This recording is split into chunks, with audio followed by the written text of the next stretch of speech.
It's good news mga kabibig. Akala natin mawawala na tayo ng pag-asa ba para kay Pangulong Rodrigo Roa Duterte doon sa ICC. Malapit na September, I don't know kung matuloy ba ang hearing or hindi. Pero ngayon kabibig, isang malaking news ito na ni-renew ng Duterte camp ang request nila for interim release. Di ba last time, nag-ano sila na huwag ituloy ang interim release ng Pangulong Duterte? Ayaw nila ng interim release or meron pa silang gagawin, kulang pa ang dokumento. Pero ngayon kabibig, shocking news. Nag-renew ang Duterte camp ng request for interim release para kay Tatay Digong Duterte. Pero ito ay sa undisclosed country. Nako, saan na naman yan? Sabi ng mga netizen dito, basahin natin ha, ito ang nabasa ko, ito.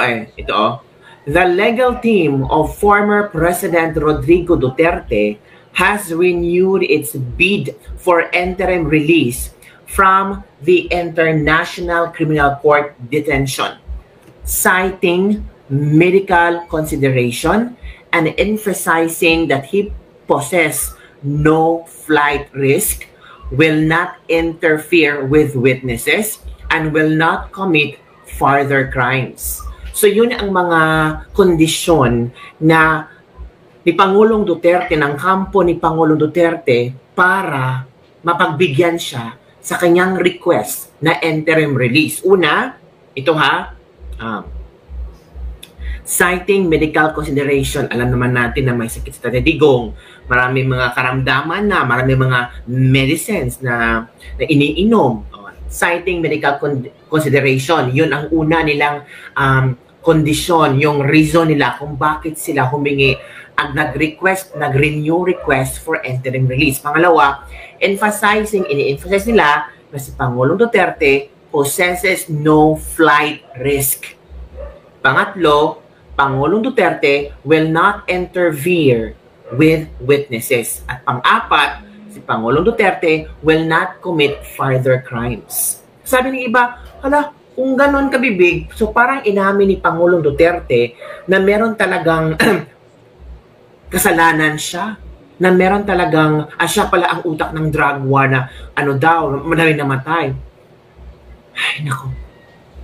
Yun ang mga komento ng ilat ibang mga netizen na sana man lang naisipan daw ng kampo ni Pangulong Duterte itong mga kondisyon na ito. Pero ako naman, sa punto ko ha, mas maganda na ito yung mga conditions, ito yung mga sinasabi nila na medical consideration, tapos no flight risk, tapos hindi mag-i-intervene si Pangulong Duterte sa mga witnesses, tapos will not commit further crimes. Mas maganda itong mga kondisyon na ito para talaga makuha ng Duterte camp ang tiwala ng ICC. Ito basahin natin ha. Should the prosecution be permitted to challenge the aforementioned and redacted, resolving the issues redacted could take several months or more, especially if other redacted are redacted. Mr. Duterte's continued detention during this protracted process would not be fair or reasonable. Tama. Kasi ang tagal ng hearing nila, tapos hindi pa nga alam ni Pangulong Duterte kung ano ang kaso niya. As much the defense renews and reiterates its request for the pre-trial chamber order Mr. Duterte's immediate release into redacted subject to any condition deemed appropriate. Yun ang request ng kampo ni Pangulong Duterte sa pangunguna ni Attorney Nicholas Kaufman, Counsel for Rodrigo Roa Duterte. This was last August 19, 2025. So, kabago-bago lang kasi ngayon August 21. Ito naman ang mga komento ng ating mga netizen hinggil dito. Maraming traitor sa paligid ni PRRD na pretending solid sila sa kanya. Kaya ang nangyari yan sa kanya. Sad lang, nag-sacrifice pa siya ng madaming buwan na ngayon ay kinawawa siya. Ito pa, bring him home. Yun ang sagot ng ilang netizen. Saang lugar kaya o saang bansa kaya si Pangulong Duterte pupunta or a-accept sa kanya kung talagang approve ito ng ICC? Let's see mga kabibig kung ano kaya at saang lugar si Pangulong Duterte pupunta. But for me, ramdam ko na marami talaga ang excited. Marami ay excited na kahit man lang sa interim release mga kabibig. Kahit man lang sa interim release ay mapagbigyan si Pangulong Duterte. Kasi matanda na. Opo, matanda na si Pangulong Duterte at knowing na kailangan na niya talaga ng magandang pasilidad. At least naman lang, every now and then ay, for example, malapit lang bansa. Doon si Pangulong Duterte, mamalagi. At least, hindi masyadong gasto sa pamilya or at least yung pamilya ay pwede siyang puntahan or may mag-alagang pamilya. Yung hindi parang preso, mga kabibig. So, nakakaawa. Ako naawa din kay Pangulong Duterte at sana, later on, sana, tawag dito, ma-accept ito, mabigyan ito ng approval ng ICC. Ano sa tingin niyo kabibig?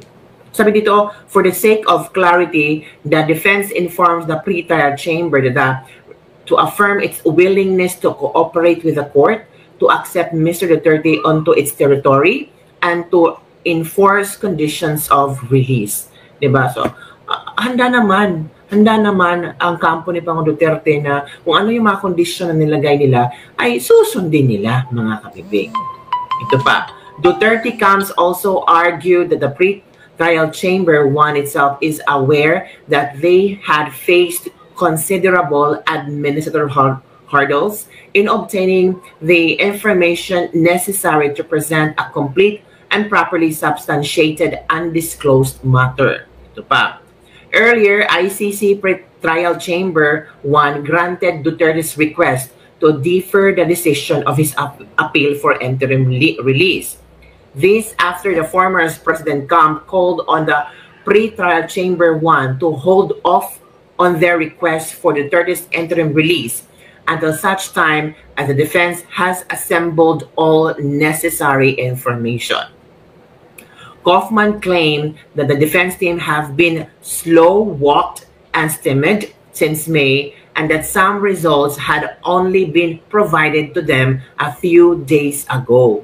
He maintained that the prosecution team mischaracterized and undisclosed materials as incomplete and should not consequently be relied upon. This, however, was countered by the prosecution maintaining that the defense submission is incorrect. Nagsagutan na ang prosecution at defense. So on June 12, Duterte's counsel appealed for the former urgent interim release, saying an undisclosed government had expressed advanced and principled agreement to receive him. Later on, nag-request sila na i-defer muna. Pero ngayon, parang kompleto na ang mga papilis, parang handa na si Pangulong Duterte sa kung ano man ang desisyon, kung merong interim release, alam na nila kung saan sila pupunta. So yun kabibig ang latest trending news na i-share ko sa inyo. I don't know kung good news na ito sa inyo or hindi. Ready na lahat ng mga documents, ready na lahat ng mga conditions and agreements. Ang kulang na lang ang approval ng ICC. Diba? Kung ako ang ICC, i-approve ko na lang kasi matanda na, kawawa na rin, diba? Isipin din na ay naging presidente to sa Pilipinas, may nagawa din itong kagandahang loob sa Pilipinas during the time of pandemic. Pero yung iba talaga, yung mga kontra, ayaw nila na si Digong ay magkaroon ng interim release. Gusto nila si Digong daw ay mamatay sa loob ng selda. Yun daw kailang happiness. Meron ba mga taong ganyan, no? Na yun ang kailang happiness na si Pangulong Duterte ay mamatay sa selda. Tapos itong mga tao doon nasalita ba, every Sunday nagsisimba, lumuluhod sa mga simbahan, may mga ibang nga diyan pare pa ang na pasimuno sa mga rally na ganito ganyan, mabulok si Digong sa parang hindi ko nakikita kung meron mang kasalanan si Pangulong Duterte sa kanila, hindi ko nakikita sa puso nila na merong pagpapatawad. Sila pa ang mahilig mag-preach na kailangan nating magpatawad at yung may nagkasala sa atin or tayo nagkasala, kailangan natin magpatawad. Pero yung iba, parang kung ano ang lumalabas sa kanilang bibig, they're not walk the talk. Basta lang kung ano yung gusto nila, at ito ang gusto nila mangyari kay PRRD, yung wala silang pakialam. Yung iba nga, join pa ng rally, ibang mga pare, di ba kabibig? So, sana more prayers mga kabibig, na sana ma-approve ang interim release ni Pangulo Duterte ng ICC. Yun lang po kabibig. Don't forget to like, subscribe, and share this video. Bye everyone! See you next time.